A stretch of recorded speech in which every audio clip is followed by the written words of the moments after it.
प्यारे विद्यार्थियों, मैं मोनिका भल्ला आज सोहन लाल द्विवेदी द्वारा रचित कविता आया वसंत पढ़ा रही हूँ। बच्चों, बसंत को ऋतुओं का राजा भी कहा जाता है। हिंदू पंचांग में वर्ष का अंत और प्रारंभ बसंत से ही होता है।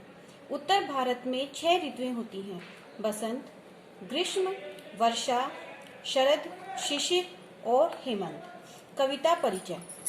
इस कविता में कवि ने बसंत ऋतु का वर्णन करते हुए बताया है कि इस समय चारों ओर हरियाली छाई रहती है और वातावरण मनमोहक होता है।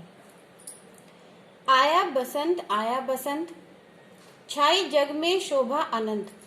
सरसों खेतों में उठी फूल, बोरे आमों में उठी झूल।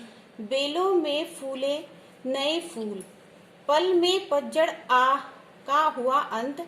आया बसंत, आया बसंत।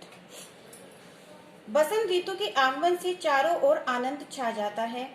खेतों में सरसों पर फूल आ जाते हैं। सरसों खेतों में झूमने लगती है।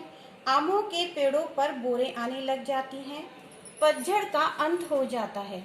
आया बसंत, आया बसंत। लेकर सुगंधित बह रहा पवन, हरियाली छाई है बन बन।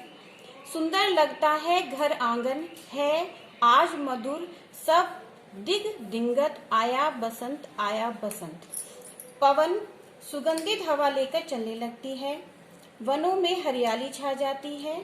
बसंत ऋतु में घर आंगन सुंदर लगता है और प्रत्येक दिशा मधुर लगने लगती है। आया बसंत, आया बसंत। भोरे गाते हैं नया गान, कोकिला छेड़ती है कुहूतान।